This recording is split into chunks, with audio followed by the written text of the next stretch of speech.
Remember hearing this story at any point before. A caravan of impoverished migrants is now making its way up from Central America through Mexico. Their plan is to present themselves at our southern border and demand entry into our country with all the benefits, of course, that entails. The White House has vowed to stop this caravan using the armed forces if necessary, but it keeps coming. Have you heard something like that before? Well, in fact, you have. Something very similar happened just a few months ago. We watched another migrant caravan snake its way up from Central America. It finally arrived, and then the news coverage essentially stopped. But what happened next? Well, here's what happened next. Hundreds of those people in that caravan are still here in the U.S. And if recent history is any guide at all, very few of them will ever leave. Once you reach this country and claim asylum, you're usually home free. Our media don't often cover that, but the rest of the world is watching and knows it very well, and that's why they keep coming. The most recent estimates suggest that a caravan's worth of uninvited migrants arrives at our border every few days. Why is this happening? Because an entire political party is inviting it and encouraging it. They believe unchecked immigration will strengthen their hold on power. They're perfectly aware that you don't like this, but they don't care. Just yesterday, Nancy Pelosi said it would be, quote, immoral to build a wall that might stop poor people from flooding into this country. Watch. We have to do something other than building a wall, which you characterize very well. In my view, it's immoral, expensive, ineffective, and not something that people do between countries. Did you catch that? Securing the border is just, quote, not something people do. Not something decent people do anyway. Bigots do it, so do moral reprobates and anyone else who derives pleasure from cruelty. As MSNBC explained just today, borders are a lot like slavery or the Trail of Tears. Watch. This is a moral outrage that harkens to the worst excesses in the history of the country, to the separation of families at the slave auction blocks, yes, to the separation of Native American families. It is a moral as Laura Bush outrage. said, I love you. I really do. I'd like to move next door to you and have coffee. They're morally outraged. Well, they're always morally outraged, and the point of their moral outrage is pretty clear. America has no right to decide who lives within its borders. Americans lack the moral standing to make that decision. We are too sinful. Illegal immigrants come here because we deserve it. We meddled in their wars in the 1980s. We had the gall to get addicted to the drugs they send us. We once had segregation in the American South. Whatever, the point is this is a fallen country. 22 million illegals within our borders is just the beginning of our penance. Latin America is listening to all of this, and they are getting the message, and that's why they're on their way. Last fiscal year, 94,000 families from Honduras, Guatemala, and El Salvador were detained at the U.S. border. Not one of these people had a right to come in, but they were not deported. Almost 100% of them are still here, and most will never leave. We are powerless in the face of this. Congress could fix it, but Congress refuses to fix it. The system is broken by design. Voters know this, of course. It's one of the main reasons they voted for Donald Trump 2 years ago. They don't hate immigrants, obviously, but they do believe America has a right to decide which immigrants to admit. All countries have that right, don't they? That would be an interesting debate. The Democratic Party and their lackeys in the media don't want to have that debate because they know they would lose. So instead, they try to bully the population into silence. The GOP argument on immigration isn't one that's optimism-based. It's fear-based. This is a scare tactic, right? This is the president.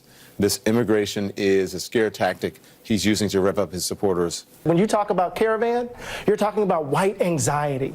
You're talking about old white man angst. And so when they bring up the caravan, that's all we need to do is to bring up the pictures of children being separated from their families.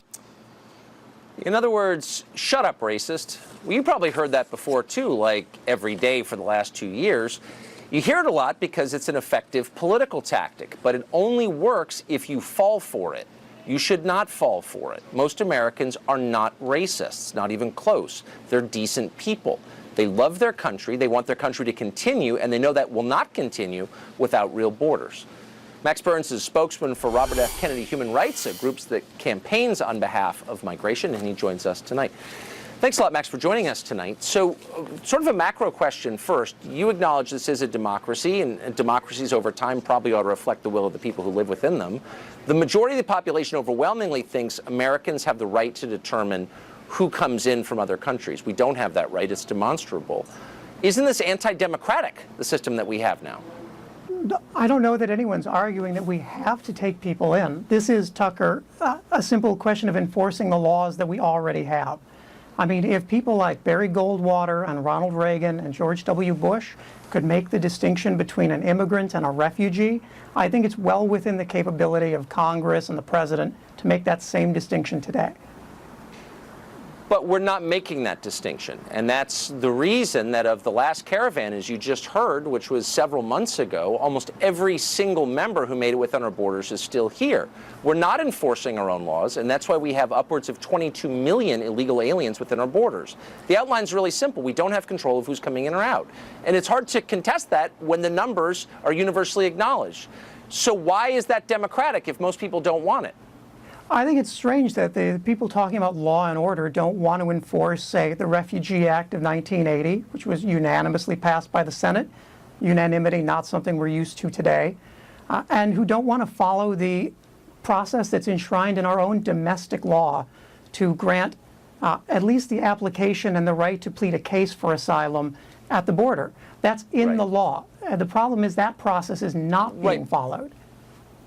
Well, it's not, as you know, and I think your argument is disingenuous because you know, because you work on this issue, that the overwhelming majority of people are released within our country and never go before a judge and just stay here. And again, that's why we have 22 million. So when illegals in this country right now, it's part of the reason. So if you see a migrant caravan coming of people who have no documentation and no right to be here, it's a little concerning when the left says, well, wait a second, we deserve them because we meddled in their countries in the 80s, or we take the drugs they send us. The point that you're making and others on the left are making is this is our punishment. No, which is what you Tucker, clearly think. You're a supply and demand conservative. You know that there can't be demand without supply. There can't be supply without demand.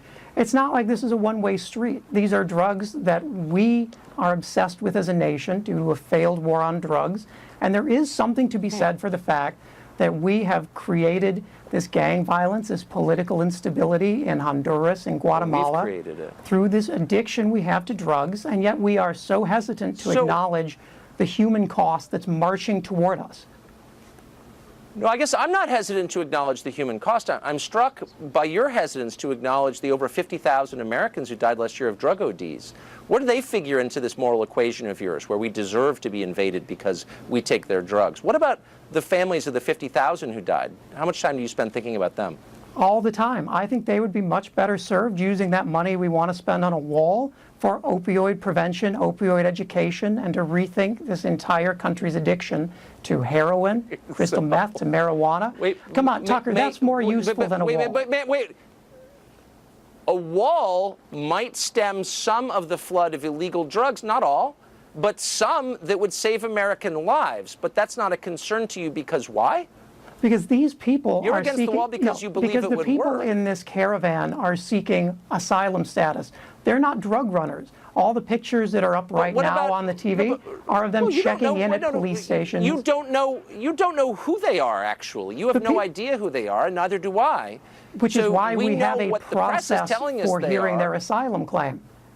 That's why we have a vetting process. But the macro point is, why do not, hold on, you know as well as I that a wall would give us some control, physical control over our borders. It works, which is why you hate it.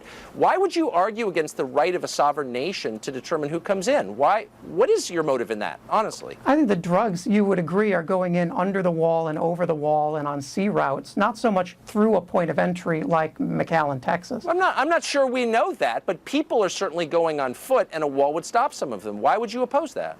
There was a report on Fox just the other day of a gigantic air-conditioned drug tunnel with a little mini subway in it. So you can't say that it's not like they haven't figured out how to get around a wall. Yeah, so you just want to save our institution, also in California, and he joins us tonight. Professor, thank you very much for coming on. I'm fixated on the moral argument here, beneath the policy argument, which is that the United States has no moral standing. The left is saying this. Pelosi said it. The guest I just talked to has said it. We have no moral standing. We have no right to determine who comes into our country because our history is just so bad, so awful, so sinful. What do you make of that argument? Well, I don't even take it on its own merits, because I don't think they really believe in any consistency. Remember, it was just 30 years ago that the likes of Cesar, it was Cesar Chavez and Bill Clinton and Chuck Schumer. Who were making the case? Were, right. Yes, they were all making the case that the borders should be closed because it adversely impacted minority communities, and that it undermined union wages and entry-level workers. And then when we got 20 million, all of a sudden they said, wow, we flipped California, New Mexico, Colorado, Nevada. This is a good thing. Let's ignore federal immigration law. And the same thing with sanctuary cities.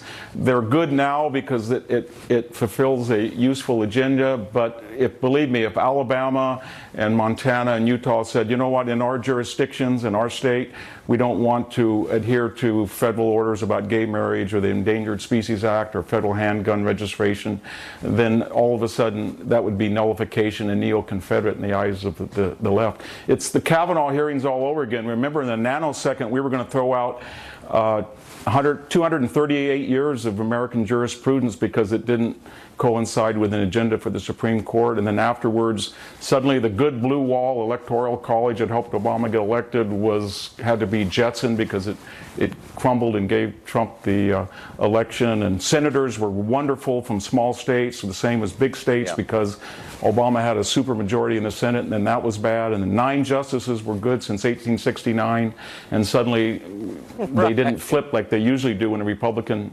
And so it's whatever is useful. The law is fluid and adaptable. It's about power, Tucker. It's not about the respect for the law and the abstract. You're exactly right. And I think a lot of us, including me very often, are far too literal and take these arguments as if they're sincere, which they are not. Professor, thank you.